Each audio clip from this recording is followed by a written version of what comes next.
I have very little information. I know nothing. But, I mean, we're not hearing, at least north of the border, we're not hearing fire-breathing radicalism. I have to say the Lula example is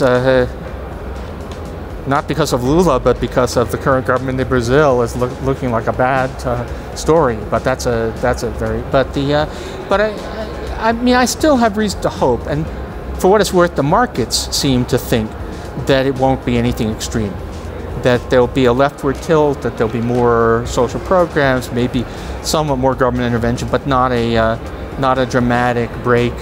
We'll have to see. I mean, obviously, a lot also depends on exactly how the relations with the United States shake out.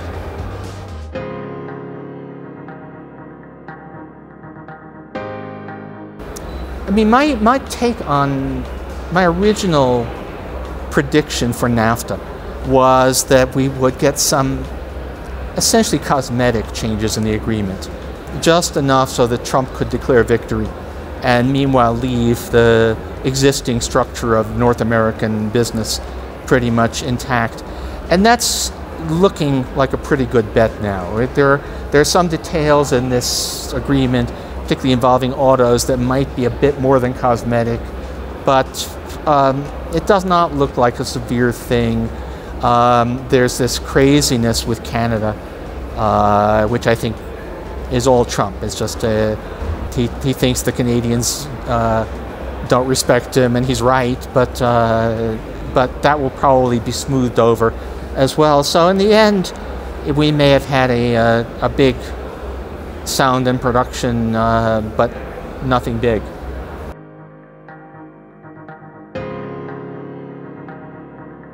Strong guess is yes.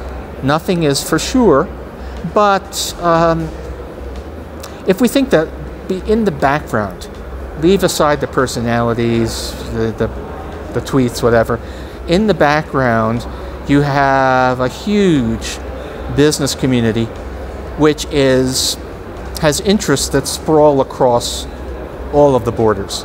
That there's no such thing as U.S. manufacturing anymore, or Canadian manufacturing, or Mexican. There's a North American manufacturing complex. So much money has been invested, so much strategy has been built around the continuation of NAFTA, pretty much as it is, that it would be I mean, it's possible that Trump would rip it all up, but it's unlikely. And the Canadian side is very, very big.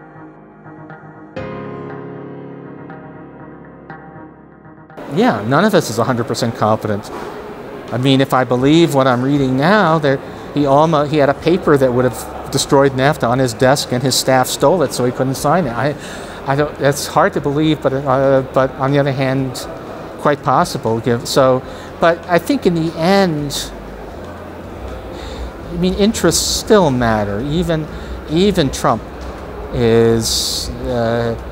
He doesn't respect a lot of things, but I think he does respect big money. And there's really big money invested in maintaining NAFTA.